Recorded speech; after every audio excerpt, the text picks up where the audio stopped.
Hi, my name is Ernie Delgado. I am the co-founder and co-CEO of Beyond Technology Education. And today we're going to talk about what we believe as an organization. We're going to talk about technology planning. And we're going to talk about the fact that we feel if planning is done correctly, technology can save your school. We also feel very strongly that properly trained teachers can save the country. And we feel very strongly about that because teachers work with students all day, every day. And right now we're at a point in time where we need to be preparing students for their futures, and technology can not only make them better learners today, but better earners tomorrow and better workers.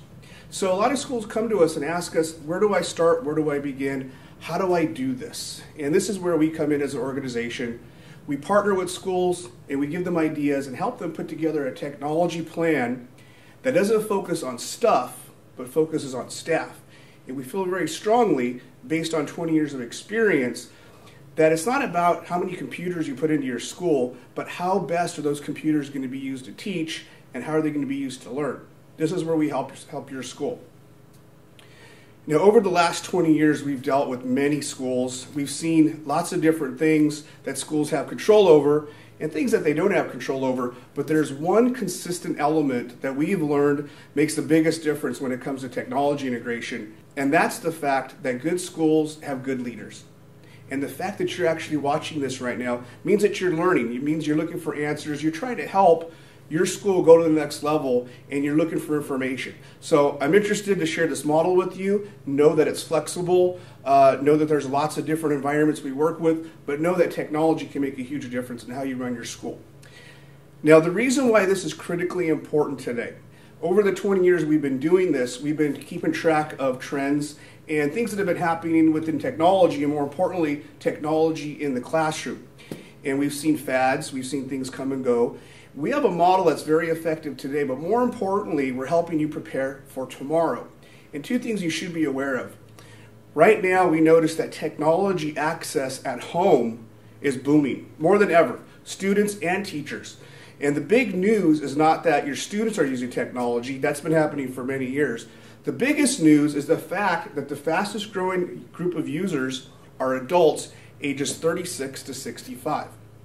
Now that represents most of your classroom teachers. So what we see here is a tremendous opportunity for you to get your teachers to the next level. They're using technology at home. They're using technology in their hand with their smartphones, with their tablets, with their laptops. However, there's still a great divide between technology use in your teachers' personal lives and how they use it at school. Now this is a great opportunity for us to take that excitement level about technology, that interest level, and bring it into the classroom, and we have many strategies to help you do that. The second area is not quite as positive, and the fact of the matter is business and industry feel that K-12 education is not doing a good enough job preparing our kids for the future.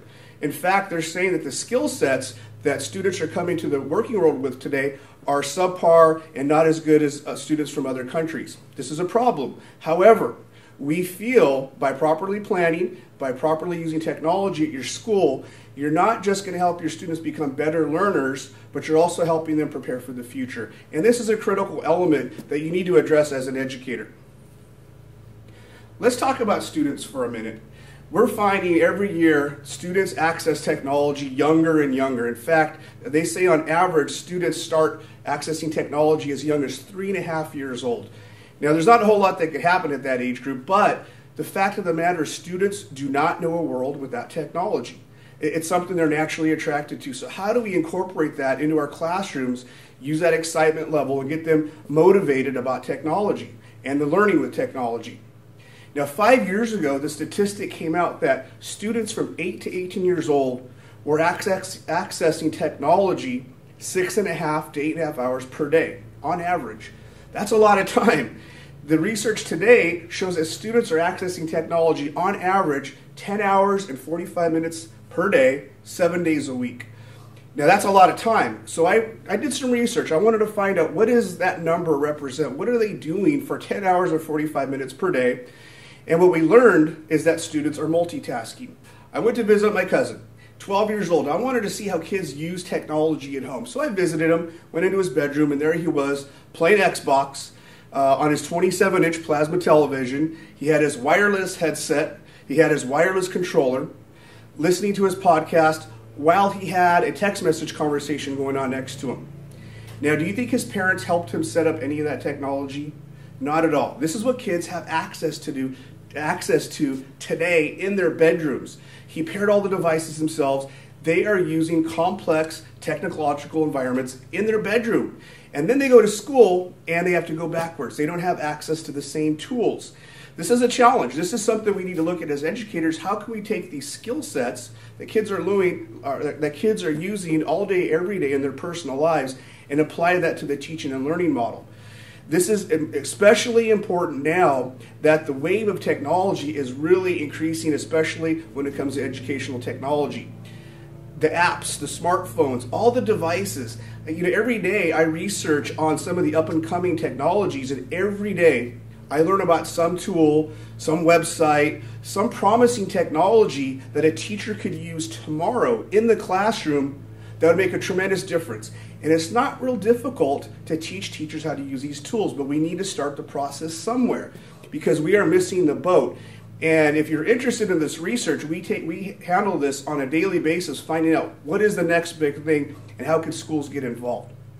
Now, as I visit schools all day, every day, there are always issues, and we find there are some very consistent issues. Obviously, budgets are always something that we talk about. Enrollments are flat or down. Two categories that we could definitely help schools with. One is working with teachers, and one is helping you modify your curriculum to incorporate 21st century skills. Two things hopefully you're very interested in talking about. Let's address teachers. As we mentioned, it's the fastest growing group of users. You could think social networking, you could think smartphones, you could think iPads. Your teachers are accessing technology in their personal lives. That is a very positive trend because now we have users that are interested, that are finding ways of using these tools. How do we take that and bridge that into classroom instruction? Back in the day, we had the issue of access. And the research shows that 96% of classrooms in America have access to computers with internet access. So using computers or getting computers is no longer the issue. And the other research point that's interesting, trained teachers produce higher achieving students. You can't argue with that research. It's happening. So how do we get teachers up to speed? The technology is there. They're using it at home. It's the perfect storm for doing things correctly. Now, what we've learned from experience, the major thing missing from most schools is what we call the 3 C's. Teachers need to have confidence, competence, and content to use technology effectively in their classroom. Confidence comes from training, and we're going to talk about how this is an important piece of any technology plan.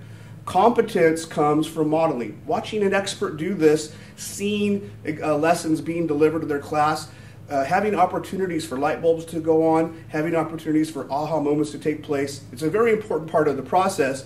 And the 3rd C is content, having the roadmap to success, the how, why, where, when to use technology. Not some random lesson plan, but something that's woven into what teachers already know. We have a model that fits into these 3 areas and gets teachers to the next level quickly.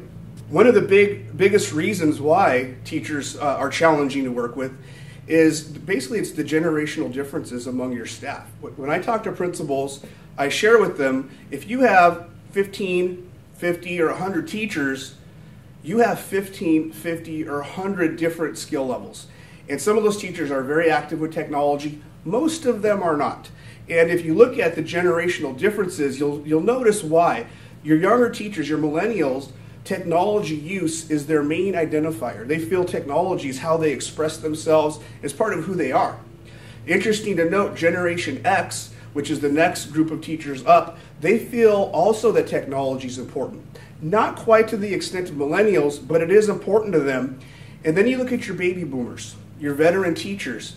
Technology doesn't even show up on their list of identifiers. So, as an administrator or as someone who's really looking at planning technology, you need to be aware that your teachers are looking at technology from completely different eyeballs, from a completely different set of identifiers, and you're asking them all to do the same thing, be on the same page. Well, there are ways to do that, but you need to kind of look at them and their needs from different perspectives. This is a challenge, But these are the things that we really need to address as educators if we're truly going to get teachers on board. The other big category is curriculum. And we tell schools, the goal is not to throw out the curriculum and to start over. That's not practical, for one. What we do tell schools is let's talk about how we deliver our curriculum. Let's talk about how we collect information. Let's talk about how we disseminate information. And let's talk about the problem solving and creative opportunities that technology can lend itself to the curriculum process. Now, I always hear people talk about 21st century skills, and it needs to be talked about. Because the fact of the matter is that it is no longer enough to just teach the standards to students. It's not good enough. Are you trying to give your students, make them very intelligent burger flippers? Or do you really want them to have the skill sets to be productive with jobs that haven't even been invented yet? This is where we need to spend our time. So what we've done as an organization is we've evaluated some of the fastest growing jobs. And this particular list is from 2009, U.S. Bureau of Labor Statistics. It's not a complete list, but it's a majority of the jobs. And if you look at that list, they require complex problem solving, a lot of use of technology, critical thinking, problem solving, collaboration, all of these skills that are considered 21st century skills. Now what we did is we looked at the same list from 1999, the same list from 1989, and the same list from 1979. And if you look at the data points, the need for complex problem solving, creative thinking, complexity management, use of technology increased every 10 years. So being the smart people we are, is that need for technology going to decrease or is it going to increase? Well, we all know it's going to continue to increase. So as educators, how are we preparing our students for that future, for that reality? How do we look at the skill sets that will be required, and how do we work that into our classroom lesson plans and curriculum and train our teachers and modify our curriculum to embrace these realities? We can no longer dismiss this. This is what's going to help us maintain our status as the world power and make sure our students are prepared for the future. Now, a very interesting report was done by IBM. This was back in 2010. It was called Capitalizing on Complexity. Now, if we think back to the 80s, IBM owned technology. They invented the personal computer. They invented the operating system. They did so many things to get technology started. And they were very conservative, navy suits, dark ties, black wingtips, and they all looked alike. That was the IBM image. Now look what IBM is saying today. These are the skills that IBM says students will need to be successful. These are the new set of skills. And they're saying some of the major areas. The maroon box on the left says that students need to take risks that disrupt legacy business models. This is IBM saying this. They need to leapfrog beyond tried and true management styles. Now, being a teacher, I know that that's the student that used to get in trouble all the time. IBM is saying that's the kid that has the skills to really take advantage of the future. That kid we need to nurture and take that special skill, that think outside of the box, that think different mentality, and that's going to be someone successful. How do we harness that? How do we create more students like that? The other orange box talks about reinventing customer relationships. And this was fascinating because we see this every day. When a company is trying to work with consumers, it's no longer about buying space on the Super Bowl, which is important, but no, they want to come directly at you. They want to come into your inbox. They want to come into your handset. They want you to like this Facebook page. They want you to join this Twitter feed. That personal approach to marketing to consumers is big now. Guess what? That's going to continue to increase in more and more specific and dynamic ways. That is a world that our students are already prepared for. We need to keep managing that skill set. Now, what I found most interesting of this whole report, and if you look at the green box, what they said is that we live in a very complex society that is only going to get more complex. That's interesting. So how are we preparing kids to manage complexity? How are we helping them understand customer relationships, and how are we helping them be creative and dynamic leaders? Are we doing that in our curriculum? Can we do that? Well, the answer is yes, we can. We can be preparing our kids for the future that we know is coming. We work with schools as partners. We don't sell books. We don't promote a certain website or a certain hardware or software bundle. We partner with schools and we help you to develop a unique plan that makes sense for your school. Now, we do base it on what we consider ultimate truths and things that we've learned over 20 years of being in this business, but it's taken that long. I want you to read this quote by Steve Jobs.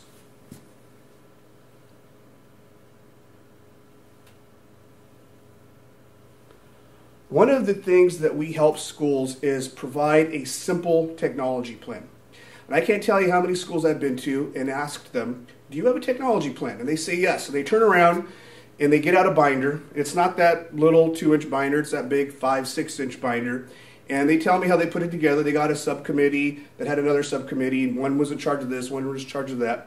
And they formulated this amazing school technology plan, and then it just sits there and collects dust because it just is too complex. What we've done over 20 years is we've identified some of the ultimate truths, and working with different types of schools and seeing different kind of technology planning, we're able to help schools develop a systematic approach to integrating technology. We take a lot of the guesswork out of it. We take a lot of the legwork out of it. We've made the mistakes for you. We partner with you and help you quickly come up with a plan that's simple. And a simple plan is a plan you could easily communicate to your staff, to your families, to your students. And a simple plan is a plan you will implement. So we help you do that. We've already done the hard labor. We've done the hard work. Let's sit down and put a plan together to make sense for you. Now, what we do is it was based on studying hundreds and hundreds of technology plans. And I'll tell you this, most technology plans that we evaluated were not necessarily good technology plans. They didn't do anything measurably different at a school. In fact, most technology plans that we researched over the last 20 years focused on hardware, focused on infrastructure, and unfortunately that equipment became obsolete, and guess what they did? They bought more infrastructure, more stuff, because they didn't address staff. Now what we did is we looked at that small percentage of technology plans that were good. They did show measurable increases in student achievement. They showed teachers being more effective in the classroom, higher job satisfaction, lower absenteeism rates. Every indicator was better because of technology. So we focused on those schools and we studied them. And we learned what is the secret to doing technology correct. And yes, you need computers, yes, you need software, yes, you need infrastructure, but let's go beyond technology for a minute. Let's talk about what really makes the biggest difference. Well, the number one thing these great schools were doing, obviously, is they're assessing, training, and supporting teachers. This is critical. Now, we're not saying your teachers need to be responsible for all this technology integration. What we're saying is your teachers need to be part of the conversation. They need to be part of the dialogue. They know the students the best. They know the curriculum the best. They need to be part of this. Now, one of the big challenges, and one of the first things we do with the school is we assess your staff. What do they know about technology, and what do they not know about technology? And we give them this simple 100-question assessment. And I'll tell you, every time we do this, the results fall into a bell-shaped curve. And you'll see the bell where the top 10% of your teachers, we call them rock stars, are already doing great things with technology. They probably don't need our help or your help. They're going to figure it out. Now, the opposite end of that bell is that other 10%. And those are those teachers that maybe are never going to come along. They might never buy into this whole process, but that's okay. Let's look at that middle group, the 80%, which is most of your staff, with resources, with training, with guidance, with support. If you bring it to them on a silver platter, they will come along. They're just looking for that little extra edge. And what we've learned is teachers are very busy people. And for you to put all the burden on their shoulders to do technology integration, that's not a good technology plan. Probably won't work. The other model we see happen a lot is you put the technology planning into the hands of your rock stars. And what do you think happens? The rock stars create a rock star caliber technology plan that alienates the other 80 or 90% of the staff. That happens a lot. So we help you make sure to develop a plan that addresses all three groups and gets everyone up to speed. Critical. That's the foundation. And if you've ever built anything, if you don't have a strong foundation, it's very flimsy at the top. So the foundation is critical. The second thing we learned is they were training students. Now, which of these two areas do you think is easier? Obviously, working with students is the easiest part. They don't know our world without technology. They're very anxious. It's really focusing them on the learning aspects of technology. Yes, they can burn CDs. Yes, they can download music. They can do great stuff, but do they know spreadsheets? Do they know databases? Do they know how to properly research and do some Web 2.0 based instruction? Well, probably not, but let's get them there. That's the easiest part, but it's a critical part. The third thing we learned is those schools were integrating technology into classroom lesson plans. Now, you could go out and download a bunch of random worksheets and projects off the internet, and hopefully they match with your classroom. You can go buy a bunch of game software, but I'll tell you, your kids don't need your help to learn how to play games. They figure that out all on their own. The best method we've learned is to look at a teacher's lesson plan, something they've been using for 5, 10, 15, 20 years. How can we take that lesson plan that they already have taken ownership with and weave technology into that? If they see an integrated lesson plan with their fingerprints all over it, they're much more likely to use that in the future, that the confidence and competence will be there and that content piece will have been developed. Like everything in education, there is a standards group out there. Now, there are national standards for technology. We do address all those national standards and state standards. And a lot of the things that we do are considered professional development. And so there's a lot of state and federal funding available for lots of what we do. And we will help you locate some of those funds. And we'll provide a training plan that is really focused on professional development to take advantage of a lot of those funding opportunities. And I will tell you this, there are a few key principles that we believe in. And I've mentioned the 3 C's. In order for technology to make a difference at your school, your teachers need to have confidence, competence, and content.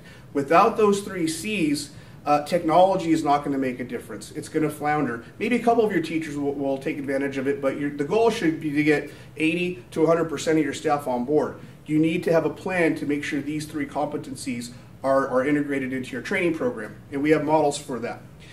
Now, the content part is where we actually could get creative and develop some really innovative projects. So we're not just teaching math and science and language arts and all the subjects that we're supposed to teach as a school, but we can weave relevant technology-based uses into that so the students are creating fun projects, doing collaborative learning, maybe working with other schools, taking advantage of some of the amazing Web 2.0 tools and 21st century skills while learning classroom content. It's very possible with technology, and we help you make sure that happens.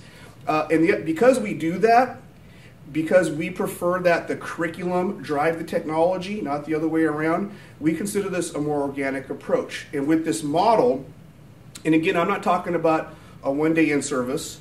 A one-day in-service is not the answer to your problems, trust me. We're talking about a 3 to 4 year integration plan where we train teachers, we train students, we integrate your lesson plans, all the while making sure the infrastructure is in place so that your school is at an entirely new level. I'm going to give you an illustration of that in a minute. But all of this starts with a plan, and this is where we really help you out the most. Let's put together a simple, easy to communicate plan, a plan that addresses all the different aspects of your instructional needs and make sure that everyone is on board and understands their role. Now, we do a lot of the heavy lifting. We bring it to your teachers on a silver platter. We make sure that they're part of this. We'll even come out and make presentations to your teachers, to your parents, to make sure everyone's on board. Now, imagine you woke up in the morning and in your garage was this brand new sports car. Imagine you open your garage door and there's no road. In fact, you don't know how to drive and there's no gas in the car. How practical is that sports car? Not that it ever was practical, but how practical is that? It's not very practical. And I use this analogy because this is what happens when I go to schools. They have these amazing environments. They have one laptop for every student, or they have this really high-tech computer lab, a wireless campus, devices, Apple iPods, it's for everybody. I see all these amazing environments, and then they're just doing keyboarding. Or they're just downloading worksheets off the internet, or they're playing games. It is such a waste of the technology. And I see this happen all day, every day. It's not about stuff, folks. It's about staff. It's about thinking beyond the technology and really planning it out so that when you get the devices, they're used. So our role as a partner is we'll build the road. We'll teach you how to drive. We'll put gas in the car.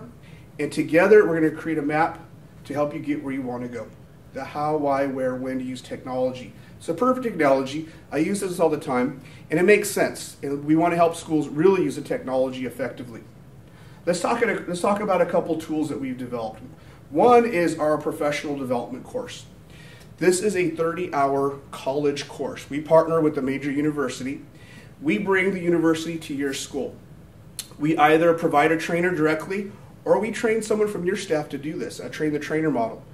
Either way, it's called Beyond Technology Basics for Teachers. It covers the 10 major technology areas, including troubleshooting, and it's that foundational piece of training that gets your teachers all on the same page. From rock star to non-rock star, everyone is speaking the same language. This is important. It's critical to understand what these tools are, to see them in action, and to understand how they can apply to the teaching and learning process. We do this over a school year, sometimes over 2. It's 10 3-hour modules, and it is a college-level course. In fact, our university partner will give your teachers 2 600 series credits for completing the course. So again, how do we make this relevant and exciting for teachers? You know, very few teachers get excited about professional development, but it's practical training, it's technology training by teachers for teachers. It's done at your school site. There's credit available. Our trainers are very inviting. They understand adult learning theory. They're wonderful at what they do. They bring candy. They understand teaching. It makes a big difference, but this is a critical part of making sure your entire technology vision happens. That first C, the confidence part. Now, we've developed a couple different levels of curriculum for elementary, middle school, for high school. Our K-8 lab curriculum, we make a couple assumptions here. We assume you have a computer lab or a mobile lab, one computer for every student. We assume that your students come to a weekly computer class, 45 or 50 minutes, one time a week. That's all you really need. It assumes you have a computer teacher, an expert, to deliver these lessons and give your students a really high-level computer class, and that your classroom teachers come with their class to learn while their class learns, that modeling opportunity we talked about. We train your person. In some cases, we'll provide a teacher for you, but our K-8 lab curriculum is the best in the world, and it's all revolving around themes, project-based learning. Themes like goals, etiquette, manners, responsibility, choices, making sure that students are not just learning the technology, but in a problem-solving, project-based way. And guess what? There's no games. Again, your kids don't need your help how to play games. It's all using productivity tools, online and real-life tools, Office, iWorks, Google Docs, all the things you have available to you. Let me show you a sample of how this works. A typical school, again, in some assumptions, is it's a 36-week school year. It assumes a 9-week quarter. Quarter 1, your students will be learning K through 8, word processing and keyboarding. Quarter 2 is spreadsheets and databases. Quarter 3 is multimedia and keyboarding. And quarter 4 is desktop publishing.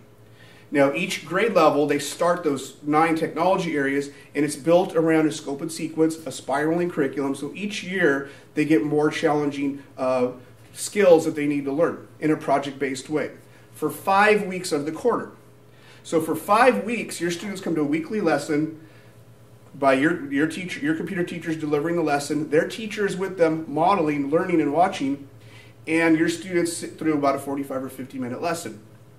During those 5 weeks, we schedule some more time to meet with your classroom teachers by grade level for about 30 or 40 minutes, and we ask them, what are you teaching weeks 6, 7, and 8 of the quarter? Give me some classroom curriculum ideas. For example, kindergarten might say we're teaching weather. 2nd, 3rd grade might say we're teaching planets. 4th grade might say, state history. 8th grade, maybe they're doing explorers or something.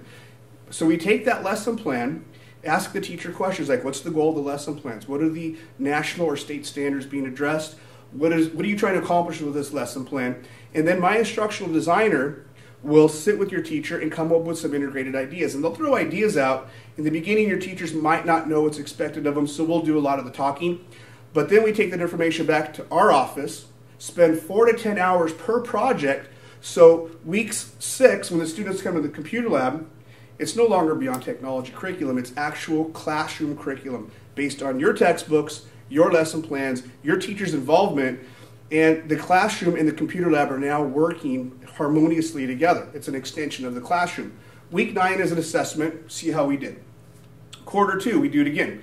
A different set of curriculum ideas this time. 5 weeks on spreadsheets and databases for all 9 grade levels. In this example, we meet with your teachers a second time. We ask them the same question. What are you teaching weeks 6, 7, and 8 of quarter 2?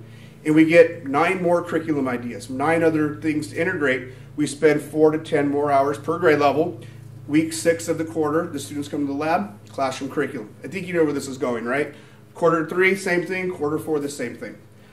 So in one school year, 3, 6, 9, 12 weeks of the computer lab is actual classroom time. Again, we're teaching students basic skills. They're demonstrating those skills within a classroom integrated project that your teachers were part of developing. Now, I mentioned earlier, most of our schools we partner with for 3 to 4 years. A one-day in-service is not your answer. So let's think about this. In a 3-year timeline, a 3-year technology plan that we developed for your school, every one of your teachers would have been assessed. Every one of your teachers would have went through 30 hours of professional development. Every one of your teachers would have came through a weekly computer class for 3 years with their classroom, watching an expert deliver a technology-infused lesson plan. So confidence, competence, content, all covered. And I mentioned earlier an organic approach. After 3 years, trained teachers, they've been modeling, they have integrated lessons, all the 3 C's are in place. Usually, after 3 years, your teachers are saying, hey, I have confidence, I have competence, I have all this content, I need more access. This is when you jump into the one-to-one or mobile labs or computers in the classroom or thin client labs. You are now ready to take advantage of a high-tech technology environment. And everyone's going to be ready for it. The how, where, why, when to use technology has all been answered. This is when there are so many opportunities for you. Some technology that maybe isn't around yet, maybe it's some kind of tablet or iPad environment, whatever it is, you are now a technology-ready school, and the sky's the limit. And we want to help you get there because this is the model that most schools don't do correctly. They go right into devices, and they didn't prepare their teachers, they didn't prepare their students, they didn't prepare their curriculum, and the infrastructure is not ready. So this makes sure all those bases are covered, and you're going to hit the ground running with technology. Now, because we do such a great job, your kids are going to get really good with technology. We've developed some advanced units. We have a program called Snapshot of the World. It's a 90-hour course. It can be chopped up into a weekly or quarterly course. And it basically revolves around social studies and graphics. And your students learn about how to use Photoshop and how to basically travel the globe and research a country. They learn the ins, the outs, the cultures, all the different aspects about this particular country, and their job is to create a multimedia travel magazine, so it's mostly a geography and graphics course. Kids love it. It's a great way for them to see the world without leaving your school. One of the more exciting parts of Beyond Technology right now is a course that we developed called CEO Challenge. And it was designed originally as a high school freshman orientation or elective class. We have moved it into advanced middle schools. It's an amazing course. Students get to come in, and the first thing they do is they choose a company they want to start to be entrepreneurs. So they choose an idea like skateboard shops or bakeries or shoe stores. We've seen them all. And now they have to research on that business idea. And they have to develop a logo, develop a business card, write a letter to the bank for credit. They create a presentation about their company, a budget, all the things that they would do to start up their business. And then the final aspect, they have to present their business idea to a group of business people. We ask you, invite your school board, invite the Chamber of Commerce, invite the mayor, influential parents, get people there because these businesses that your students are going to showcase are amazing. It's great marketing for your school in addition to your kids getting some amazing skills on not just how to use technology, but how to apply it to starting a business. We had such great results with CEO Challenge. We developed a second semester called CEO Marketing. This is where students get to market their company. They learn about advertising. They have to research the best ways of advertising for their particular industry. They analyze some of the new methods of advertising using the internet. But the biggest part of this program is they learn how to create a commercial. So they have to write a storyboard. They have to capture their video. They use iMovie or Movie Maker to do a 30, 60, 90-second commercial. Amazing. The kids love this. It's a video editing course while learning how to market a business. So it's semester 1, semester 2. Philosophically, we feel that by high school, students should already know technology. However, sometimes if you're at high school and you get kids from different schools, you have no idea what they know. This is a great way to have a freshman orientation, boot camp, whatever it is. The course does great in high school, and we also bring it down into junior highs when you're ready.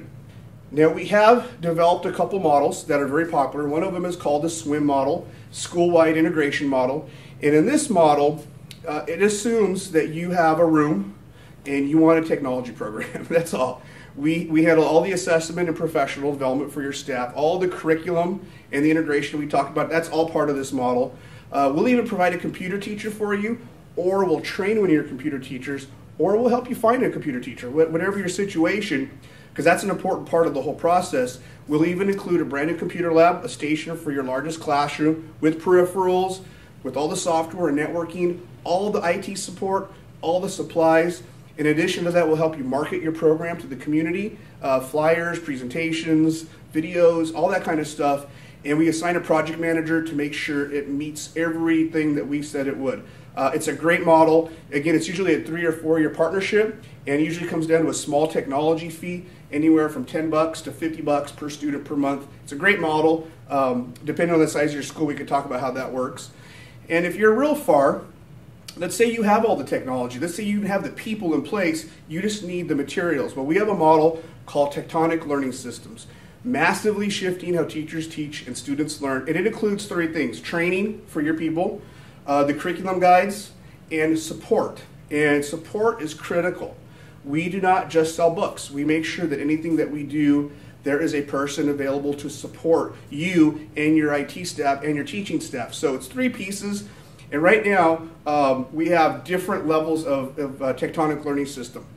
Now let's talk about environments. We've pretty much worked with everything. We have a new school working with Chromebooks, iPads, tablets, Android tablets, thin clients, which are real popular right now.